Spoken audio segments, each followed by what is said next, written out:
Oui, donc je vais vous parler de cette douleur neuropathique. Alors, cette douleur neuropathique, voilà, pour situer le problème, c'est que c'est pas, comme on a posé les questions à notre quiz aujourd'hui, cette douleur neuropathique, c'est une entité à part.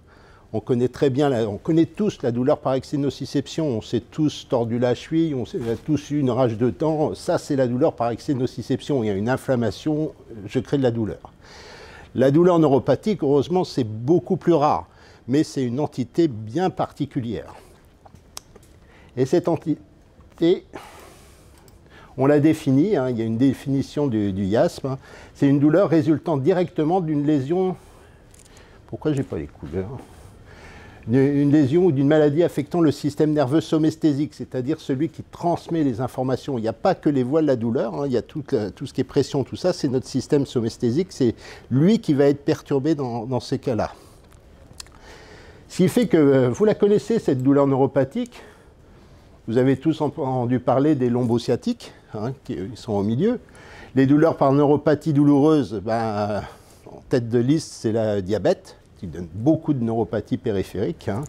Et puis on a des infections, comme le zona, qui est une pure douleur neuropathique périphérique. On a aussi des atteintes centrales. Oh, zut. Des atteintes centrales. Alors ici à Saint-Joseph, on a un grand centre d'accident vasculaire cérébral de Mathieu Zuber. Mais je vous ai pris une image de Sien-Gomieli.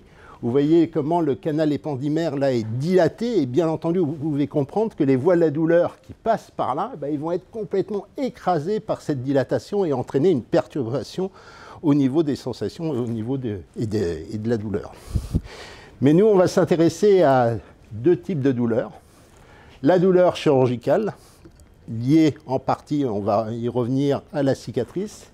Et puis à la traumatologie, c'est un grand pourvoyeur également de douleurs neuropathiques. Traumatologie du cou, traumatologie de la cheville, par une compression, par l'hématome qui se crée, qui va entraîner une compression nerveuse. Autre particularité, ben, quand on parle de douleurs post-opératoires, hein, de douleurs post-opératoires chroniques, ben, il y a une petite définition un peu différente par rapport à la douleur chronique classique. Il faut que ça soit lié directement à l'acte chirurgical, ça paraît évident. Mais à la différence d'une douleur chronique, dans le quiz c'était 3 mois, pour une douleur post-opératoire, eh ben, on diminue d'1 mois. C'est au bout de 2 mois, on peut parler de douleur chronique post-opératoire. Il faut bien entendu éliminer les autres causes de persistance de douleur, en particulier l'infection, le retard de consolidation en orthopédie, et puis une récidive tumorale, malheureusement toujours possible. Et là, on s'aidera de nos collègues oncologues, tout ça. Enfin, bien entendu, cette catégorie ne s'adresse pas aux patients, par exemple, fibromyalgiques, puisqu'eux ont des douleurs diffuses. Hein, c'est vraiment une douleur liée à l'acte opératoire, dans le territoire de l'acte opératoire. Alors pourquoi ? Pourquoi s'intéresser à ces patients-là? Eh bien, vous allez voir que c'est une problématique bien assez importante, avec cette étude de StopNet qui date maintenant de 2008, hein, qui était une étude française, plus de 30 000 patients. Donc vous voyez, il n'y a pas que les pays nordiques qui sont capables de faire des grosses études à gros effectifs, 30 000 patients, avec une douleur chronique dans 20 à 30% des cas. Hein. Donc, un tiers de la population française a des douleurs persistantes depuis plus de 3 mois. Et une prévalence de la douleur neuropathique évaluée entre 5 et 7%. C'est-à-dire que ça représente 3,5 millions de Français qui ont des douleurs neuropathiques. Donc c'est une population énorme. Ça, c'est tout type de douleurs neuropathiques. Dans cette population, ben, comme fréquemment, ben, c'est la femme qu'on retrouve le plus fréquemment, hein, dans 60% des cas. C'est toujours comme ça, vous allez voir dans les autres études aussi. Ça augmente avec l'effet âge, hein, ces douleurs neuropathiques avec un pic à 50 ans. Voilà. C'est 2 fois plus fréquent chez les agriculteurs, chez les travailleurs manuels. Donc les populations défavorisées vont être beaucoup plus sujets à ces douleurs chroniques. Et ça va être le cas aussi exactement pour les douleurs neuropathiques. Et puis c'est plus fréquent dans les zones rurales. Donc ça, c'est la population française. Maintenant, je m'intéresse à une population beaucoup plus par rapport à mon sujet, ça va être les douleurs neuropathiques périphériques, puisque la douleur chirurgicale, c'est plutôt périphérique que centrale. Et là, on a une étude assez récente qui n'a toujours pas été publiée complètement, avec les motifs de consultation dans des centres de consultation chronique de douleur. Donc il y en avait 84 médecins qui ont vu 404 patients qui leur sont adressés pour des douleurs neuropathiques périphériques. L'âge moyen de ces patients, il est de 55 ans, avec des extrémités de 19 à 90 ans. À nouveau, 60% de femmes. À nouveau, un niveau éducatif, 53%, c'est le niveau brevet ou moins. Toujours cette population défavorisée, alors qu'il n'y a que 6% qui ont Bac plus 5. Chiffres qui vont vous choquer, l'ancienneté de la douleur, vous voyez, ça fait 3 ans et demi.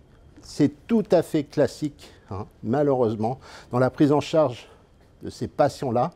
Ils ont attendu très très longtemps. Donc vous comprendrez pourquoi. Après, je vais vous proposer de les voir beaucoup plus tôt.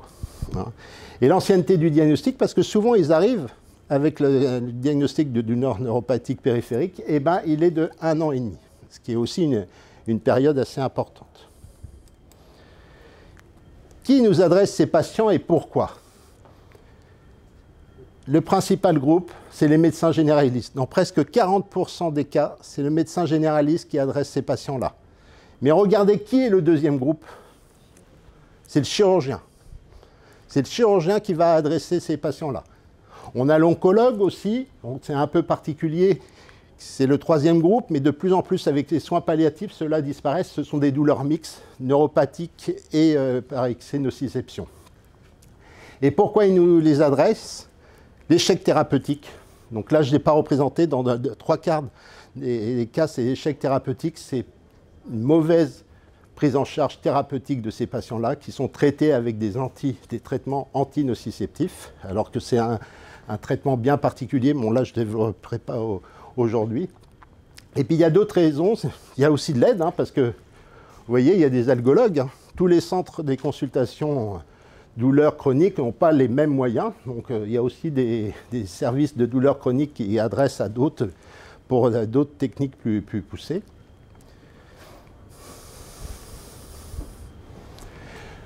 Le refus de traitement, il faut essayer de convaincre nos patients. Non.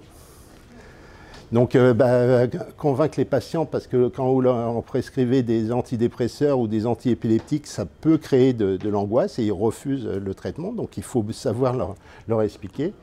Et puis d'autres traitements plus spécifiques, comme la neurostimulation, soit périphérique, soit centrale. Donc, voilà cette population. Enfin, dernier chiffre, quelle est l'étiologie de ces douleurs neuropathiques périphériques? Dans presque 60% des cas, c'est la chirurgie ou la traumatologie. 60% de ces douleurs neuropathiques, ce sont des lésions liées à la chirurgie, liées à un traumatisme. C'est énorme, c'est énorme. C'est notre quotidien. Tous les jours, il y a des douleurs neuropathiques. Sachant qu'il y a 5 millions de patients opérés en France, 10% de douleurs, vous allez voir, on en retrouve ces chiffres-là, ça fait 500 000 nouveaux cas chaque année en France. C'est énorme. Alors on sait qu'il y a des facteurs chirurgicaux. Certaines chirurgies entraînent plus d'atteintes neuropathiques que d'autres. Chef de file, c'est la chirurgie du sein. Alors là, vous avez la taille du cercle correspond à la fréquence des douleurs chroniques post-opératoires. Et la partie normalement qui devrait apparaître en rouge, qui apparaît très sombre, c'est la fréquence des douleurs neuropathiques. Donc dans le sein, vous avez 31% de douleurs chroniques. Et on voit que parmi ces 31%, il y en a 3/4 qui ce sont des douleurs neuropathiques. Donc on a la chirurgie du sein, on a la sternotomie, on a la chirurgie thoracique. Ce sont des gros pourvoyeurs de douleurs neuropathiques, ce qui va entraîner une prise en charge particulière par rapport à ces patients-là.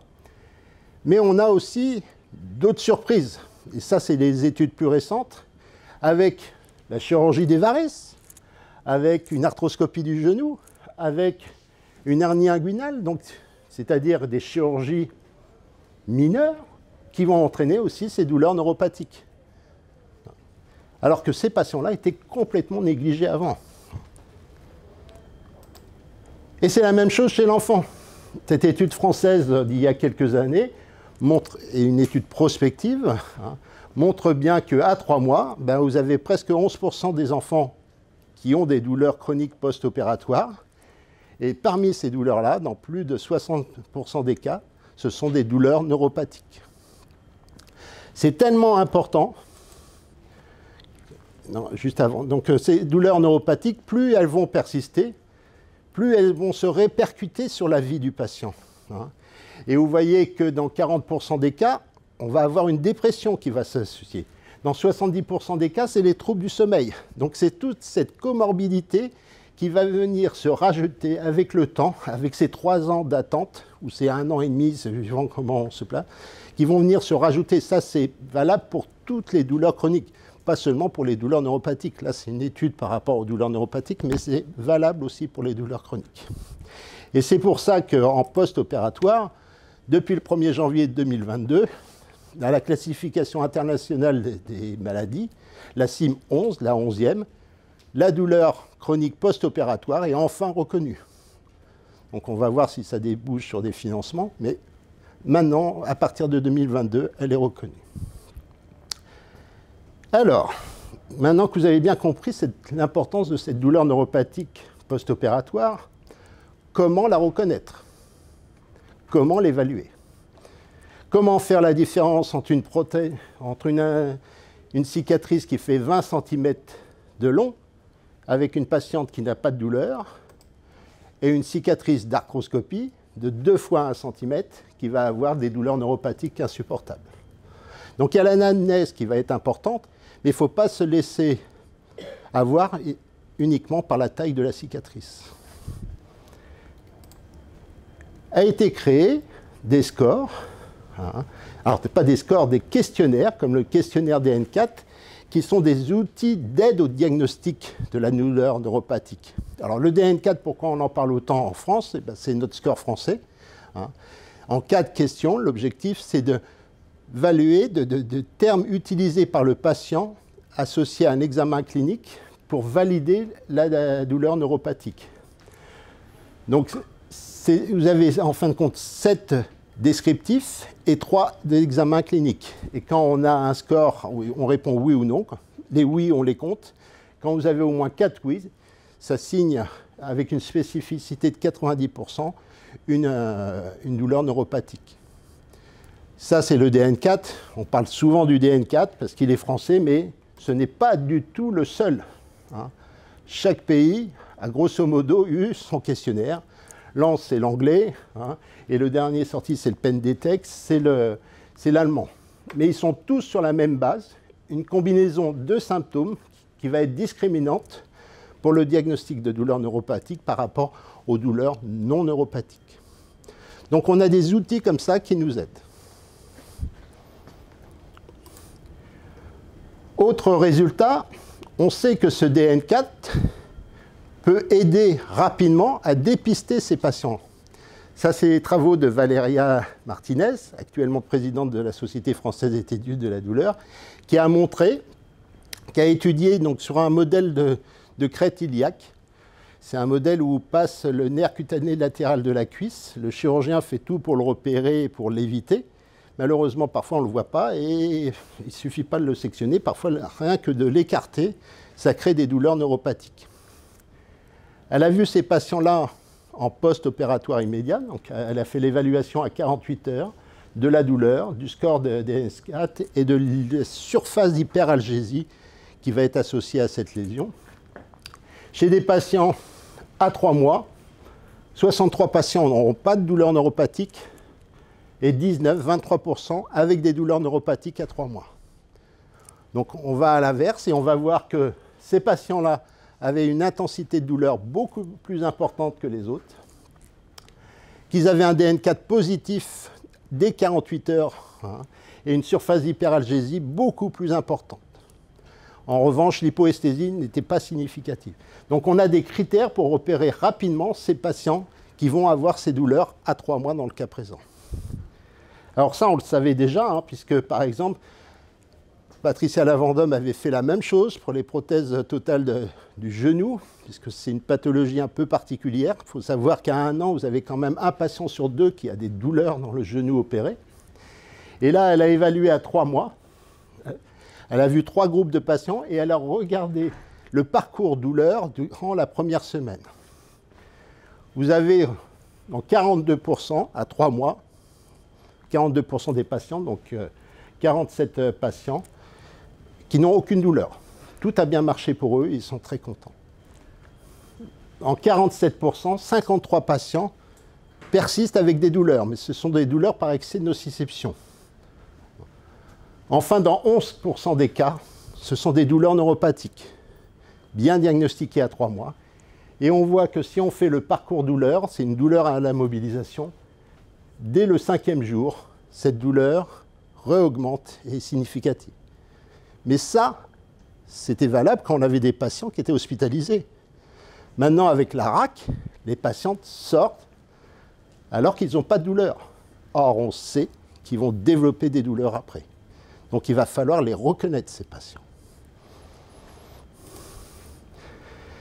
Ces patients peuvent être reconnus, modèle américain, grâce au mésusage des opioïdes. Ils ont créé les TPS, les Transitional Pain Service, hein, que ce soit en Amérique du Nord, aux États-Unis, à Toronto, qui est le grand centre, ou même en Belgique, comme Patricia Lavandome. Hein. Malheureusement, ces groupes-là, en France, par exemple, ils ne sont pas reconnus. On n'a pas de financement. Hein. Donc, ces Transitional Pain Service, donc on en a un à Saint-Joseph. N'hésitez pas à adresser les patients. Hein. Il est en anesthésie, il n'est pas chez Marguerite, pour prendre en charge précocement ces patients-là. Malheureusement, on s'aperçoit que nos chirurgiens, ils ne sont pas formés à reconnaître ces douleurs-là. Ils nous adressent très peu de patients, ou alors ils nous adressent tout le monde. Ça, c'est un autre problème. Donc, il va falloir créer quelque chose pour faire confiance au patient et que lui, pas appel au secours, parce que ces douleurs-là, le plus souvent, ils nous disent « c'est bizarre, j'ai une sensation étrange, c'est bizarre, c'est pas... » Mais ce n'est pas la douleur par excès de nociception qu'ils ont eue avant. C'est vraiment ce terme étrange, bizarre, ils l'utilisent très régulièrement. Donc nous, on est parti sur l'e-santé. Cette e-santé qui s'est développée largement depuis le Covid, mais qui existait déjà bien avant, où on va utiliser les technologies de l'information et de la communication pour le patient, pour les informations générales, pour les dossiers, les logiciels professionnels, pour la télémédecine, la téléconsultation, et puis ce qui va nous intéresser pour la santé mobile. Alors, ce n'est pas du tout nouveau, puisque les SMS, ça existe depuis longtemps. Déjà en 2019, il y avait 95% de la population qui disposait d'un smartphone, et puis donc 77% avaient un smartphone, donc aujourd'hui c'est encore plus. Le SMS, c'est encore plus facile à répondre que l'email, et on sait que les SMS, les patients répondent très rapidement.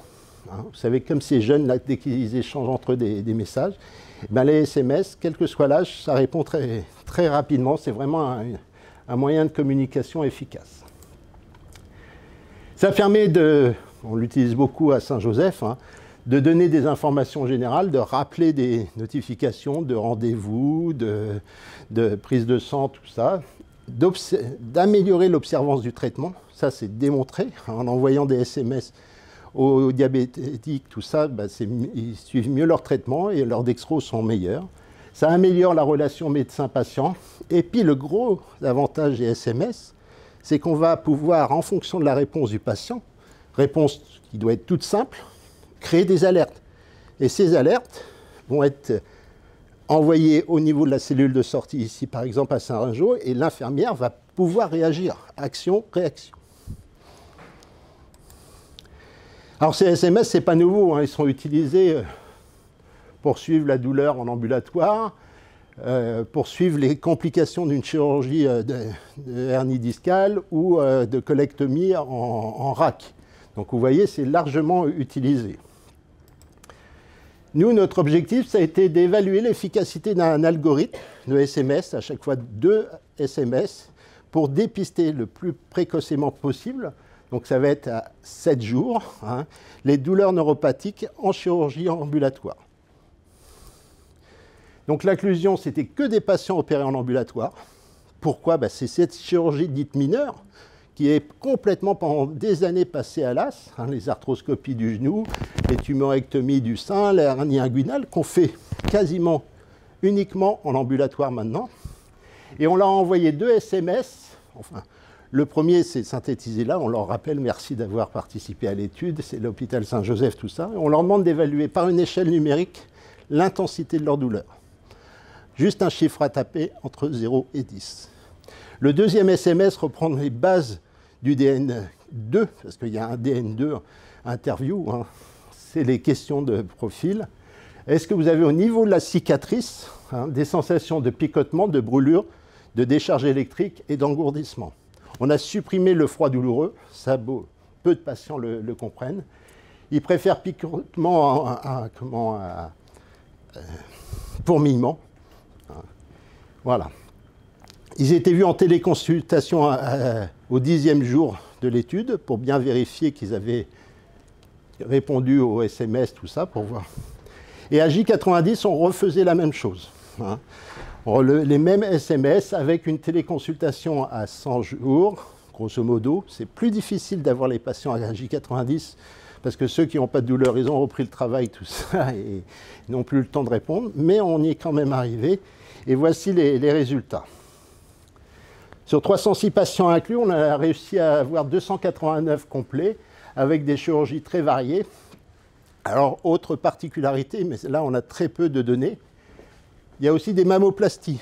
Ces mammoplasties, dans la littérature, cette chirurgie plastique est réalisée en clinique, donc c'est assez aveugle le devenir de ces patientes-là. Et à ma consultation, j'ai vu que j'en avais plusieurs. Donc c'est pour ça qu'ils sont inclus. C'est des chirurgies qu'on fait aussi en ambulatoire. Tout ça, c'est toute une population féminine jeune qui est opérée comme ça et qui, vous allez voir, est vraiment une source de douleur neuropathique. Donc sinon, c'est des vésicules. La vésicule est aussi un acte mineur entraînant des douleurs neuropathiques. On a sélectionné des chirurgies à haut potentiel de douleur neuropathique pour valider ce travail. Le résultat, déjà pas satisfaisant à J7. Presque 22% des patients ont des douleurs supérieures à 3 à l'échelle numérique, à J7. Alors que les SMS à J1, là, ils n'ont pas de douleur, donc on prend très bien en charge leur douleur dans les 24-48 heures et beaucoup moins bien à J7.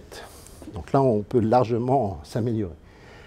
160, sur les 289, il y a 160 patients qui répondent oui au SMS sensation. À J7, on est en post-op immédiat. À J92, heureusement, on a beaucoup moins de patients qui ont des douleurs, et ça va être tous des douleurs neuropathiques. 71% répondent oui au SMS, hein, et c'est là qu'on s'aperçoit que la sensibilité n'est pas bonne du DN4, puisqu'ils vont avoir des hypoesthésies, mais sans douleur. C'est pour ça qu'on n'en retrouve pas. Et ces patients qui vont avoir des douleurs neuropathiques, ça va être la chirurgie du sein chez 4 patientes, les mammoplasties, 8 patientes, la hernie inguinale 4 et une ligamentoplastie.